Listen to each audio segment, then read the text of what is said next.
I should have known. I should have motherfucking known.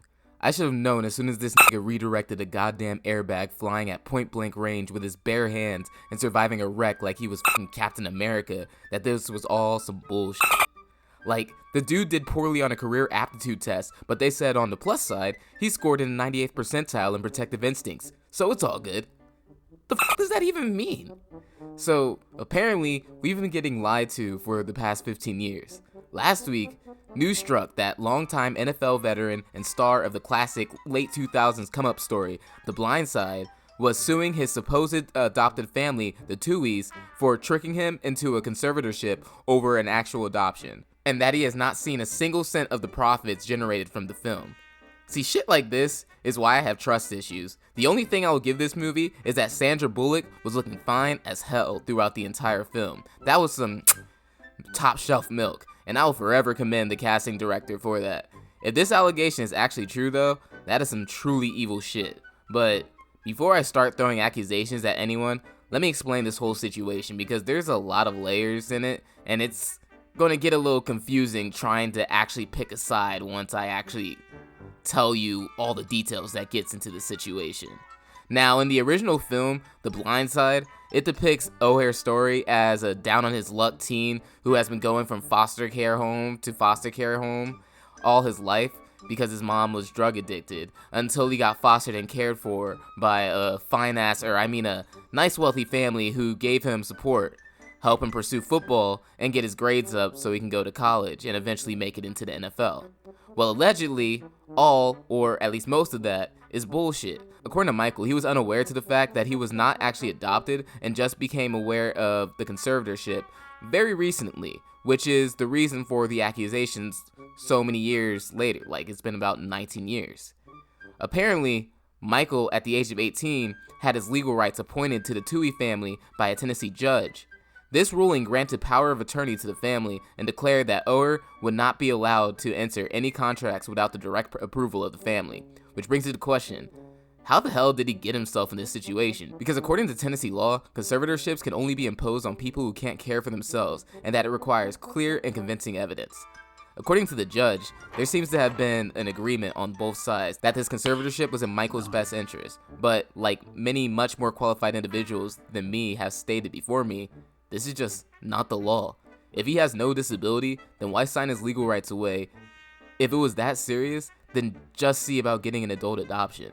Also, in court filing this weekend, Michael alleged that the Tuohys have not filed a single accounting of his funds in the past 19 years under his conservatorship. So he's asking for the court to get the Tuohys to provide all the books and full accounting for all income generated through contracts negotiated on his behalf using his name and likeness. But on the other side of the fence of this weird situation, according to the Tuohys and their attorney, this was done to keep Michael's eligibility and admission from coming into question in college because of the booster rules. See, in NCAA, they deem individuals who in their eyes are representatives of an institution's athletic interests as a booster. These individuals can be those who bought season pass tickets for a team, those who made financial donations to the athletic department, participated in program, recruiting, or just overall being a part of the program.